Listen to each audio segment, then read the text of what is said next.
আসসালামু আলাইকুম এভরিওয়ান, চলে আসলাম নতুন একটা ভিডিও নিয়ে। তো সবাই কেমন আছেন? আমি আছি আলহামদুলিল্লাহ ভালো।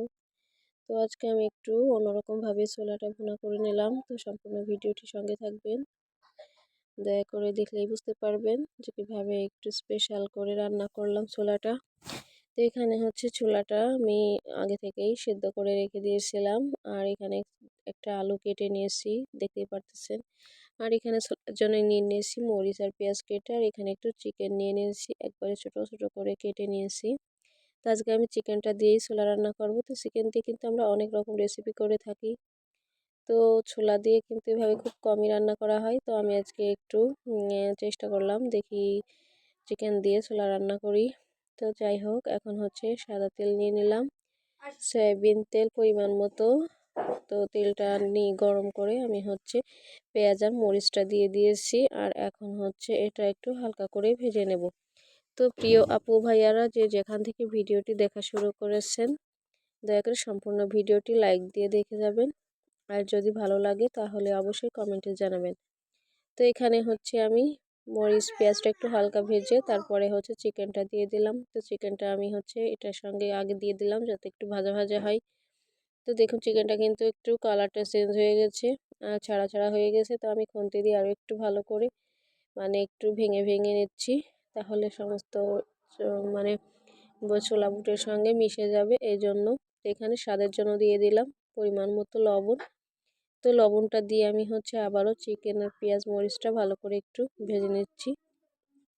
এখন হচ্ছে এখানে আদা রসুন আর হচ্ছে জিরা বাটা এটা দিয়ে দিলাম। তো এটা দিয়েও হচ্ছে আবারও মশলাটা ভালো করে নেড়েচেড়ে মিক্সড করে নিচ্ছি।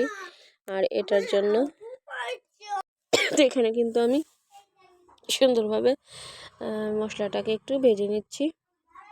তো এই মশলাটা একটু ভেজে নিয়ে তারপরে হচ্ছে আমি একে একে আরও যে বাকি মশলাগুলো থাকে এগুলো দিয়ে দেবো। তো এখানে একটু হালকা পানি দিয়ে দিলাম যাতে করে চিকেনটা একটু সেদ্ধ হয়ে যায়, কারণ ছোলাটা আগে থেকে সিদ্ধ করে নেওয়া আছে এই জন্য।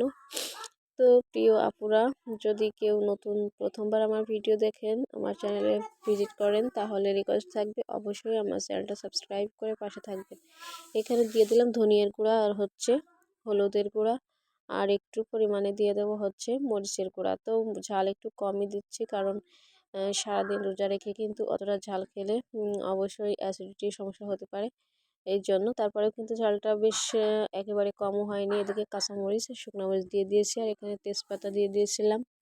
আর মশলাটা সুন্দর করে ভেজে তারপরে হচ্ছে ছোলাটা আমি দিয়ে দিয়েছি। তো ছোলাটা হচ্ছে ভালো করে আমি নেড়ে চেড়ে মিক্সড করে নিচ্ছি। তো এভাবে একবার হলে এই রমজানে চিকেন দিয়ে একবার ছোলা ট্রাই করবেন, এভাবে রান্না করবেন। অবশ্যই খেতে একটু স্পেশাল লাগবে, অনেক ভালো লেগেছিল খেতে। তো যাই হোক, আমি এখন হচ্ছে সুন্দর করে সমস্ত ছোলা আর আলু চিকেন টিকেন একবার সুন্দর করে নেড়ে চেড়ে একটু সময় নিয়ে কষিয়ে নেব। তো এভাবে যদি ভালো লাগে তাহলে একবার করে দেখবেন, খুব ভালো লাগবে। আর এখন হচ্ছে আমি এভাবেই রেখে দেব কিছুক্ষণ। তারপরে হচ্ছে এখানে আমি আলু না দিয়ে হচ্ছে বুটের ডাল সেদ্ধ করে নিয়ে ওটা দিয়ে দিলাম। বলেছিলাম একটু স্পেশাল করে রান্না করতেছি, এই জন্য একটু অন্যরকম জিনিসগুলো দিয়েই রান্না করার চেষ্টা করেছি। তো এখানে হচ্ছে আমি যেখানে আলুটা দিতাম ওইখানে আমি ডালটা সিদ্ধ করে প্রেশার কুকারে ওটা দিয়ে দিলাম। তো ওটা দিয়ে আমি হচ্ছে ভালো করে নেড়ে চেড়ে সুন্দর করে মিক্সড করে নিচ্ছি, পুরো ছোলাটা যেন সুন্দরভাবে সমস্ত কিছু একসঙ্গে মিক্সড হয়ে যায়। তো এখানে দেখুন ছোলাটা আমি একটু কিছুক্ষণ রেখে দিয়েছিলাম, আর আস্তে আস্তে কিন্তু জাল জ্বলছিল। তো কালারটাও কিন্তু ন্যাচারাল আসছে, অনেক সুন্দর লাগছিল, ভালো লাগছিল। তো আমি অল্প একটু পরিমাণে পানি দিয়ে দিলাম। তো পানিটা দিয়ে আমি আবারও হচ্ছে কিছুক্ষণ নেড়ে চেড়ে নিচ্ছি। এখানে একটু ছোলাটা সিদ্ধ করা আছে, চিকেনটাও আমি ভেজে নিয়েছি আর একটু সিদ্ধ হয়ে গেছে। তো এর জন্য অল্প পরিমাণে পানি দিয়ে দেব। তো এখানে আমি আর একটু পরিমাণে পানি অ্যাড করে দিয়ে চুলা কিন্তু জাল করে নিচ্ছি। আর অনেকটা কিন্তু বলক উঠে গেছে, দেখেই বুঝতে পারতেছেন। তো আমি কিন্তু একটু সাবধানে নাড়াচাড়া করে নিচ্ছি, কারণ নিচে কিন্তু লেগে যেতে পারে। আর যদি নিচে লেগে যায়, যেখানে এখানে ডাল আছে আর বিভিন্ন রকম মশলা আছে, তো এর জন্য একটু খেয়াল করে নাড়াচাড়া করতে হবে। তো এ পর্যায়ে হচ্ছে আমি 2টা পেঁয়াজ এভাবে কিউব কিউব করে কেটে দিয়ে দিলাম। তো পেঁয়াজটা দিলাম, এই পর্যায়ে পেঁয়াজগুলো সেদ্ধ হয়ে যাবে কিন্তু আস্ত থাকবে, মুড়ির সঙ্গে খেতে কিন্তু খুব ভালো লাগবে। তো আমার এই প্রসেসটা কেমন লাগলো অবশ্যই কমেন্টে জানাবেন। আর যারা ভিডিও দেখতে দেখতে এ পর্যন্ত চলে আসছেন, হয়তোবা লাইক দিতে ভুলে গেছেন, প্লিজ একটা লাইক দিয়ে পুরো ভিডিওটির সঙ্গেই থাকবেন। আর হচ্ছে আমি ছোলাটা এভাবে কিছুক্ষণ রেস্টে রেখে দিয়ে মানে রান্না করে নিব আস্তে আস্তে জাল করে। এখানে কিন্তু বেশি জোরে জাল দিলে পুড়ে যাওয়ার সম্ভাবনা থাকবে আর ছোলাটাও কাঁচা থাকবে। তো এই যে আমি কিন্তু দেখুন অনেকটা ধৈর্য সহকারে রান্নাটা করতেছি, কারণ এত জোরে জাল দিলে পুড়ে যাবে, এই জন্য ভালো লাগবে না খেতে। তো আমার এখানে শেষে আমি আবার দিয়ে দিলাম একটু গরম মশলা, দারচিনি, এগুলা একটু থেতো করে, আর সরি এলাচটা আর দারচিনি আর কিছুটা লবঙ্গ দিয়ে দিলাম। তো এটা দিয়ে হচ্ছে আমি পানিটা একবার শুকিয়ে নিয়েছি জাল করে।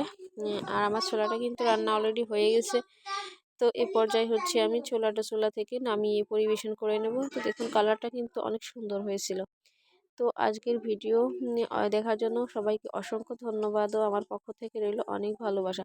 আর এইখানে যে আমি পাশের চুলায় পেঁয়াজ ভেজে নিয়েছিলাম, ওই তেলটা ছিল ওইটা একটু দিয়ে দিলাম। ওটা দিলে কিন্তু ফ্লেভারটা অনেক ভালো লাগবে। তো খেতে অনেক ভালো লাগবে। তো আমি এখন হচ্ছে বেড়ে দেখাচ্ছি আপনাদেরকে আমার ছোলা বুটটা কতটা সুন্দর ও লোভনীয় হয়েছিল। তো এখানে আমি একটা বোল নিয়ে নিয়েছি, আর এই যে আমি কিন্তু ওটা উঠিয়ে নিচ্ছি। দেখেই বুঝতে পারতেছেন কতটা সুন্দর হয়েছিল। তো যদি ভালো লাগে একবার হলেও ট্রাই করবেন, কতটা সুন্দর কালার, মাশাআল্লাহ খেতেও অনেক মজা হয়েছিল। তো আজকের ভিডিও এ পর্যন্তই, দেখা হবে অন্য কোনো ভিডিওতে। আর যারা এতক্ষণ ধরে ভিডিওটি দেখলেন তাদেরকে অসংখ্য ধন্যবাদ। আসসালামু আলাইকুম, আল্লাহ হাফেজ।